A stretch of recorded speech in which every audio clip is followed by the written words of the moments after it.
New Year, new shoes. Sakto ito dahil may isang business na talaga namang in na in ngayong year 2026. Silipin natin ito sa Negosyo Tayo. Let's all watch this.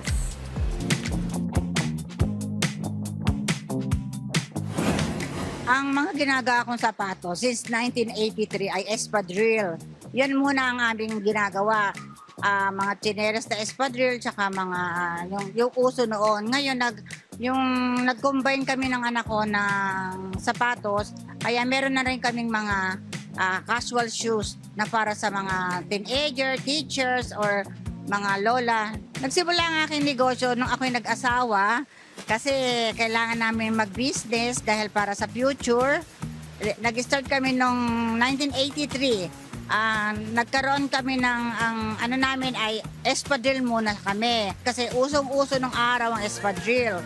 Kaya ang nangyari, nag-espadrille kami, pinag-aralan ko mabuti ito dahil handmade to, na nanguha ako ng tauhan sa mga probinsya para matulungan ko sila. Tapos nung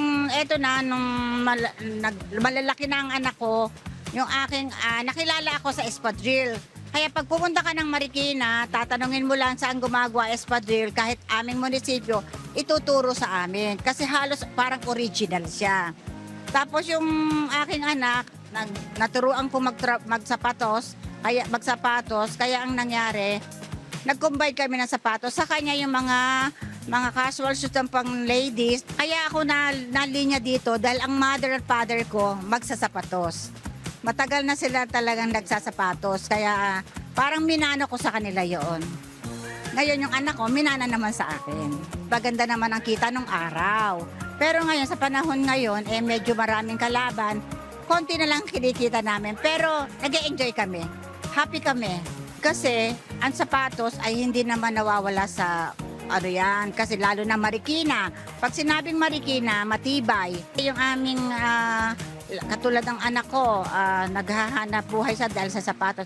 Yun ang pinag-aaral niya sa kanyang mga anak. Ako, pinag-aaral ko sa mga anak ko, kinikita ko sa sapatos. Marami akong natulungan ko aking mga pamangkin, mga kapatid, dahil sa sapatos. Yung aming mayor ay kami tinutulungan para naman kami magkaroon ng yung aming mga manggagawa. Kasi siyempre ang mga manggagawa namin, hindi naman sila mayayaman, mahihirap lang naman sila. Kaya ang mga anak-anak nila ay napapag-aral nila, napapalaki nila sa sapatos. Maituturo ko sa anak ko ay maging mabait ka sa mga manggagawa natin kasi diyan tayo kumukuha ng ating negosyo. Pag hindi ka mabait sa manggagawa, lalayasan ka ng iyong manggagawa. Ang sapatos ay mahirap na negosyo. Kaya lang maging tayo sa ating manggagawa na maging mabait tayo, maging matulungin tayo.